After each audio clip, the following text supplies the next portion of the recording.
Welcome to Only My Health. In today's session of Health Talk, we'll talk about painkiller overkill.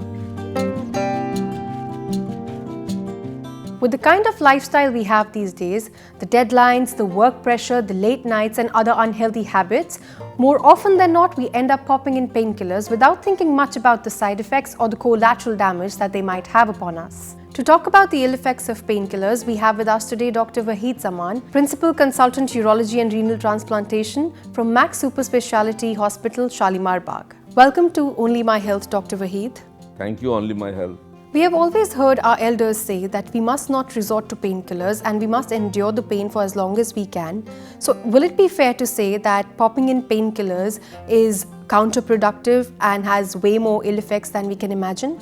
That is true that we should not overuse painkillers. That leads to many side effects, and people are taking painkillers over the counter, and that should be discouraged. And we should try to reduce the cause. What is the cause of main pain? And that should be rectified. And we should not use for long time painkillers.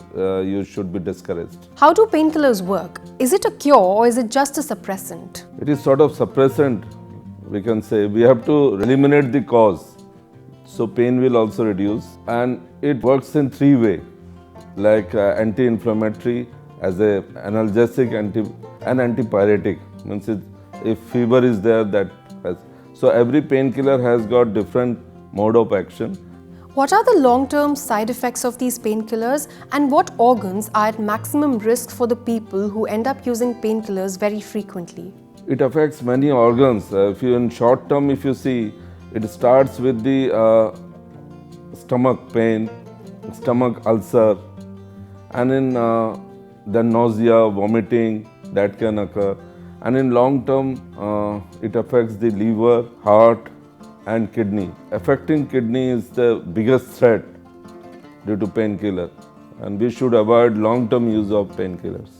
Also, since we are talking about this, are painkillers also potentially carcinogenic? Is cancer the big risk that we are looking at if we are subjecting our bodies to painkillers for even the mildest of pains? There are few studies from UK also. They have done more than 1 lakh people have been in this cohort. They have studied, and they have found increased incidence of kidney cancer, that is called renal cell carcinoma, and incidence is almost threefold high as compared to normal population, those who are on painkillers, especially ibuprofen. Similarly, another study was there, one is animal study in one of the leading journal, and they have found there is increased incidence of breast cancer with the use of morphine. So these sort of studies are available, and lot of research is going on definitely to prove all these things. Is painkiller addiction that we hear about these days the real thing? Are these over-the-counter painkillers really addictive? Yeah, it's true. And most strongest of all painkiller is, if you see, is opioid group, that is morphine group. And morphine, codeine, methadone, the various preparations are available. And ideally, this should not be available over the counter and without doctor's prescription. And these are very strong, potent analgesic, but that leads to definitely this addictive feature is there. And they are available in various combinations also. Government has banned this combination, but still it is available in the market. What are the ill effects of mixing painkillers? Suppose if a person has headache in the morning, so he has a painkiller for that, but within a couple of hours he also has a stomach ache, so ends up having another painkiller for that. How harmful is that for our body? Combination should be avoided, and you should not take multiple painkillers in a single day, because many a times people are taking these painkillers on empty stomach, and that is leading to ulcer in the stomach, bleeding. People are coming with this sort of complaint in emergency with nausea, vomiting, bleeding, blood in vomiters, that leads to hematemesis. So many times it leads to ulcer, even perforation of the stomach. We have seen many such cases. So people should avoid self-drug. Administration should be avoided, and this should be loud and clear from the government side, from as a practitioner. As a doctor, medical professional also, we want to convey to our audience that they should avoid this, and if you are taking regularly, definitely talk to your doctor. Otherwise, it will harm either your stomach, kidney, liver, and even heart. So, doctor, what are the pills that one must be exceedingly wary of, because so many over-the-counter pills have been debatable for their ill effects these days?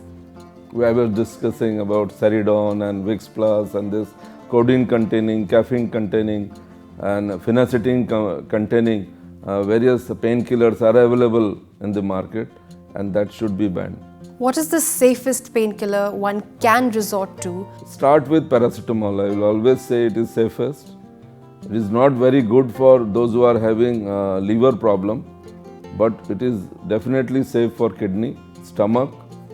Even stomach is not full, you can take that for time being. Like ibuprofen can be taken if pain is severe, then definitely. And if it is not even controllable with this NSAID, that is non-steroidal anti-inflammatory drugs, in short term we tell, like ibuprofen, naproxone, then definitely you should consult your doctor.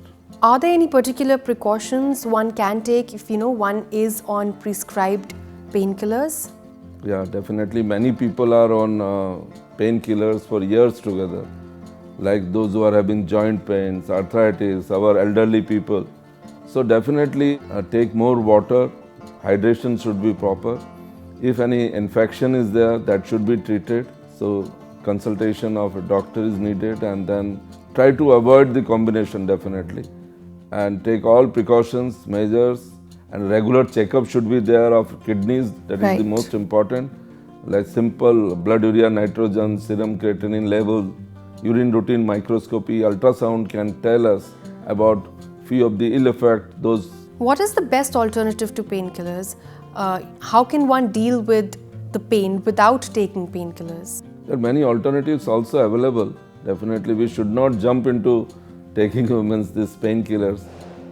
We can do regular exercise, physiotherapy, yoga in our Indian system.